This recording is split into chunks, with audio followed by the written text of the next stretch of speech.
Hello students, क्या हाल है आपका। होप सो आप सब लोग बढ़िया होंगे।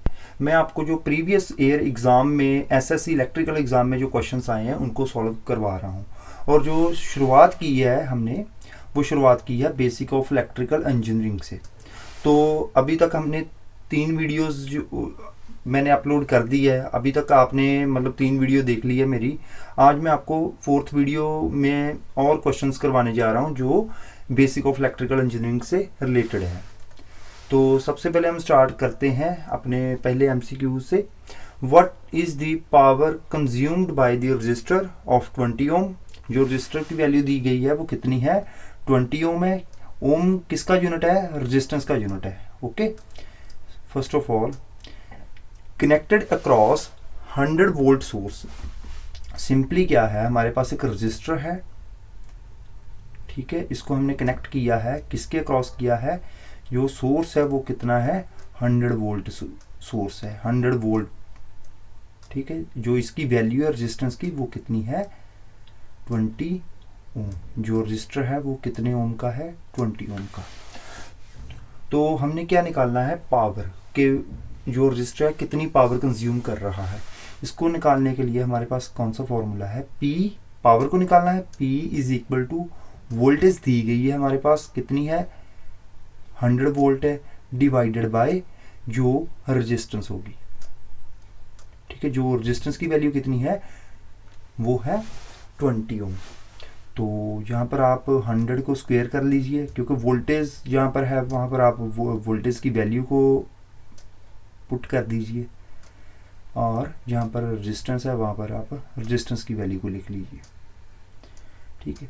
अब आप इसको जब स्क्वायर करेंगे तो क्या होगा, इसको मैं आसान करने के लिए 2 बार लिख देता हूँ। जो वोल्टेज है उसको मैंने 2 बार लिख दिया है, डिवाइडेड बाय 20,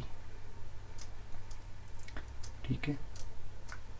इस 0 से इसको काट देंगे। उसके बाद जो 10 को हमने 2 से डिवाइड किया तो कितना आ गया, 5। जो हमारा आंसर आएगा वो कितना आ जाएगा, इस 100 को मैंने इस 5 से मल्टीप्लाई किया तो मेरे पास कितना आ गया, 500 वोट। जो मेरा करेक्ट ऑप्शन होगा वो कौन सा होगा, बी ऑप्शन, ठीक है स्टूडेंट्स। नेक्स्ट है इलेक्ट्रिकल रजिस्टिविटी इज, ठीक है। जो रजिस्टिविटी होती है वो अलॉय क्या होता है, जो 2 मेटल्स को मिक्स करके हम, जो हमारे पास मटेरियल मिलता है उसको हम बोलते हैं अलॉय। तो अलॉय की जो रेजिस्टेंस होगी हमेशा ज़्यादा होगी, ठीक है। इसलिए हमारा जो करेक्ट ऑप्शन होगा वो होगा बी, ठीक है। Electrically resistivity is low for copper and high for alloy. Okay students, which particles act as a current carrier in metallic conductor, ठीक है। कि कौन सा पार्टिकल है, हमारे पास ऑप्शन दी गई है। ए ऑप्शन है ओनली इलेक्ट्रॉन्स, बी ऑप्शन है ओनली होल्स, सी ऑप्शन है both electrons and holes, and D है नन ऑफ द अबव। जो इसमें जो करेक्ट ऑप्शन होगी वो होगी, जो कोई भी कंडक्टिंग मटेरियल है उसमें से जो करंट फ्लो करता है वो किसके द्वारा करता है, इलेक्ट्रॉन्स, ठीक है। इसलिए जो करेक्ट ऑप्शन है वो कौन सी है, A option only electrons. Next जो क्वेश्चन है, the resistance of a conductor when its temperature is increased, ठीक है। रेजिस्टेंस जब हम टेम्परेचर को इंक्रीज करेंगे, किसी कंडक्टर है, जैसे ये मेरे पास कंडक्टर है, ठीक है, जब इसके ऊपर जो टेम्परेचर है उसको इंक्रीज कर दिया तो क्या होगा, ठीक है। हमारे पास 4 ऑप्शंस हैं। फर्स्ट ऑप्शन है हमारे पास रिमेन्स कांस्टेंट, कि वो कुछ नहीं होगा, वो चेंज नहीं होगा। जो बी ऑप्शन है डिक्रीजेस, कम होगा। सी ऑप्शन है वेरियस, के बदलेगा। और डी ऑप्शन है इंक्रीजेस, के बढ़ेगा, ठीक है।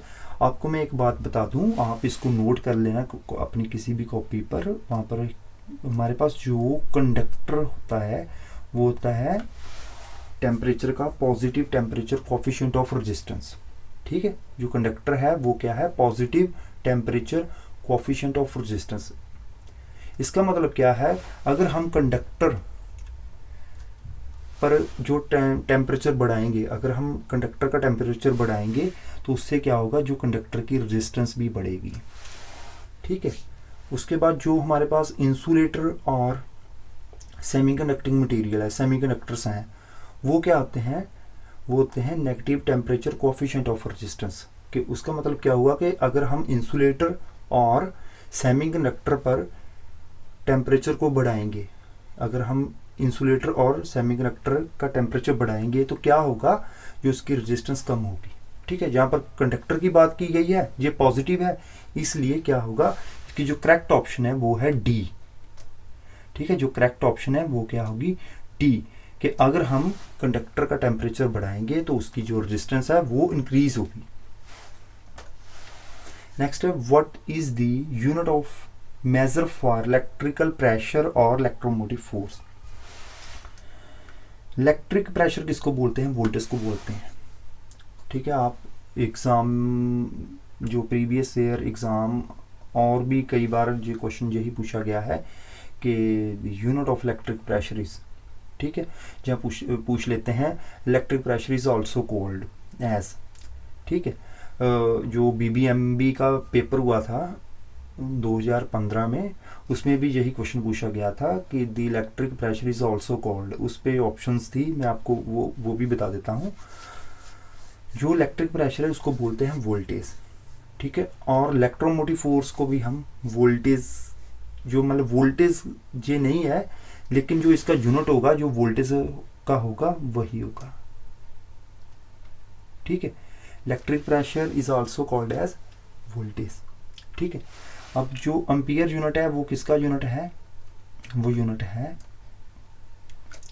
करंट का। ओम किसका यूनिट है, रेजिस्टेंस का। वॉट किसका यूनिट है, पावर का। और लास्ट में जो हमारे पास है सी ऑप्शन है, वो किसका यूनिट होगी, इलेक्ट्रिक प्रेशर और इलेक्ट्रोमोटिव फोर्स का। ठीक है, अब धीरे धीरे हम जब आगे बढ़ेंगे, हमारे जो क्वेश्चंस हैं जब डिफ़िकल्ट होंगे तो उससे हमें और बहुत कुछ सीखने को मिलेगा। ठीक है, वैसे जो वोल्टेज और इलेक्ट्रिक प्रेशर सेम है, बट जो इलेक्ट्रोमोटिव फोर्स है वो अलग है, उसका यूनिट जो है वोल्ट है। ठीक है, इसकी जो डेफिनेशन होगी वो अलग होगी, उस पर मैं एक बाद में आपको अलग से वीडियो बना दूंगा जिसमें electric potential, voltage, electromotive force, potential difference में सभी का डिफरेंस बताऊंगा कि इसको हम कैसे डिफाइन कर सकते हैं, जो मैंने आपको अभी टर्म्स बोली है। नेक्स्ट है, dash consist of to plates, dash consist of to plates separated by a dielectric and can store charge। ठीक है, इनमें से वो हमने ऑप्शन को चूज करना है जो जिसमें क्या है कि दो प्लेट्स लगी हुई हैं और वो चार्ज, जो प्लेट्स हैं वो सेपरेट की गई हैं, अलग की गई हैं डाइलेक्ट्रिक मीडियम में। जो दो प्लेट्स में कौन सा मटेरियल है, वो डाइलेक्ट्रिक मटेरियल है और वो चार्ज को स्टोर करता है। ठीक है, वो क्या है, वो है capacitor. Okay, capacitor consists of to plates separated by a dielectric and can store charge, वो चार्ज को स्टोर कर सकता है। नेक्स्ट है, Fleming's left hand rule is used in. ठीक है, इसको हम यूज करते हैं मोटर्स में। ठीक है, जो मोटर में जो रूल अप्लाई होता है उसको हम बोलते हैं फ्लेमिंग लेफ्ट हैंड रूल, और जनरेटर में जो रूल अप्लाई होता है उसको बोलते हैं Fleming's right hand rule. Fleming's के दो रूल हैं, एक है left hand rule and right hand rule. ठीक है, जो लेफ्ट हैंड रूल है वो अप्लाई होता है मोटर के केस में, और जो राइट हैंड रूल है वो अप्लाई होता है जनरेटर के केस में। Henry is the unit of measurement for which of the following properties. ये सभी प्रॉपर्टीज हैं। ठीक है, ये सभी प्रॉपर्टीज हैं, इसको छोड़, ये भी प्रॉपर्टी है क्योंकि ये भी लॉसेस जो होते हैं, रेजिस्टेंस होती है और reactance, capacitive reactance, inductive reactance. ठीक है, लॉसेस हैं, ये सभी क्या है, हमारी प्रॉपर्टीज हैं। जो कैपेसिटेंस है, ठीक है, इसका यूनिट क्या होता है, सबसे पहले हम इससे स्टार्ट करते हैं। इसका यूनिट, इसको हम डिनोट करते हैं एक्स से। अगर इसके हम पैर में एल डाल दें तो इसका मतलब है इंडक्टिव रिएक्टेंस। ठीक है, आपको पता चल ही गया होगा। अगर सी डाल देंगे तो कैपेसिटिव रिएक्टेंस बन जाएगा, जो एसी में होती है रिएक्टेंस। अब बी ऑप्शन को देखिए आप, कैपेसिटेंस, कैपेसिटेंस का यूनिट क्या है, फैरड। रेजिस्टेंस का यूनिट क्या होता है, ओम। एंड लास्ट में जो हमारे पास बचा है इंडक्टेंस, इसका यूनिट क्या होगा, हेनरी। ठीक है, इसलिए जो करेक्ट ऑप्शन होगी हमारे पास वो क्या है, करेक्ट ऑप्शन हमारे पास क्या है, इंडक्टेंस। ओके स्टूडेंट्स, नेक्स्ट है, if 3 microfarad capacitors are connected in series the net capacitance is. ठीक है, मैंने कल जो वीडियो में एक न्यूमेरिकल था उसमें क्या पूछा गया था, जो कैपेसिटर सीरीज में पैरेलल में कनेक्टेड है, मैंने आपको बताया कि जैसे रेजिस्टेंस जो सीरीज में कनेक्ट कर दें तो क्या हो जाता है, सभी रेजिस्टेंस को हम सम कर देंगे, जो इक्विवेलेंट रेजिस्टेंस आएगी वो सभी को जोड़कर आएगी। ठीक है, रेजिस्टेंस को आप सीरीज में अगर कनेक्ट करते हैं। But in case of capacitance, ठीक है, अगर हम कैपेसिटर्स को सीरीज में कनेक्ट करेंगे तो ये क्या होगा, इसको हमें डिवाइड करना पड़ेगा, जितनी भी रेजिस्टेंस होगी, कैपेसिटेंस होगी, सॉरी। ठीक है, हमारे पास कितनी है कैपेसिटेंस, इसको हम टोटल कैपेसिटेंस कैसे करेंगे, सीटी। सीटी का मतलब मैंने क्या दिया, टोटल कैपेसिटेंस है मेरे पास।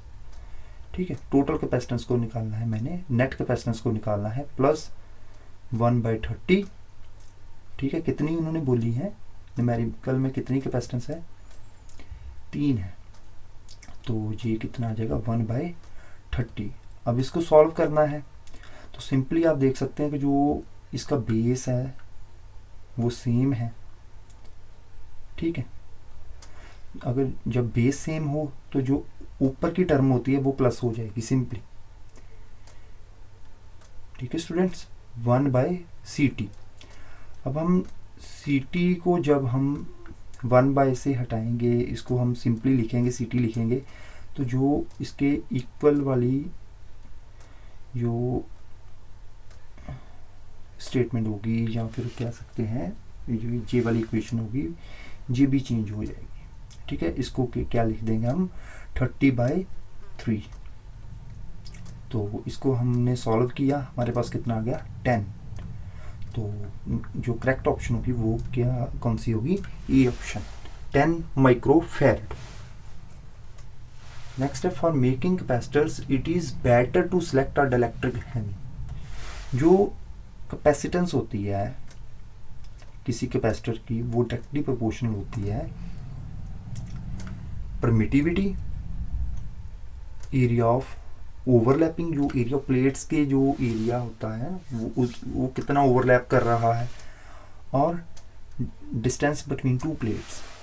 ठीक है स्टूडेंट्स, देख सकते हैं कि अगर परमिटिविटी को बढ़ाएंगे तो उसके प्रोपोर्शनली जो हमारी कैपेसिटेंस भी बढ़ेगी। इसका मतलब क्या हुआ कि for making capacitor it is better to select a dielectric having high permittivity. तो जो इसकी करेक्ट ऑप्शन होगी वो कौन सी होगी, A option, high permittivity. Okay students, hope so आज आपको काफ़ी कुछ सीखने को मिला होगा। तो आप ऐसे ही वीडियोस को देखते रहें, इससे क्या होगा कि अगर आप डेली जो मेरी 10-15 मिनट की वीडियो बनती है, अगर आप उसको ध्यान से देखेंगे तो उससे क्या होगा कि जो आपके कॉन्सेप्ट हैं वो भी क्लियर होते जाएंगे। जैसे हम कल कुछ न्यूमेरिकल्स कर रहे थे जिसमें बार बार अप्लाई किया गया था v²/r, r = ρl/a। ऐसे रिलेशन आपको जो है वो न्यूमेरिकल के साथ या MCQ सॉल्व करने के साथ ही सब कुछ सीखने को मिल जाएगा। ठीक है, प्रैक्टिस ही आपको, जितनी आप प्रैक्टिस करेंगे ना उतना आप जल्दी कामयाब हो जाएंगे। ठीक है, जो प्रैक्टिस है उससे ही आप कामयाब होंगे। Okay student, thanks for watching video.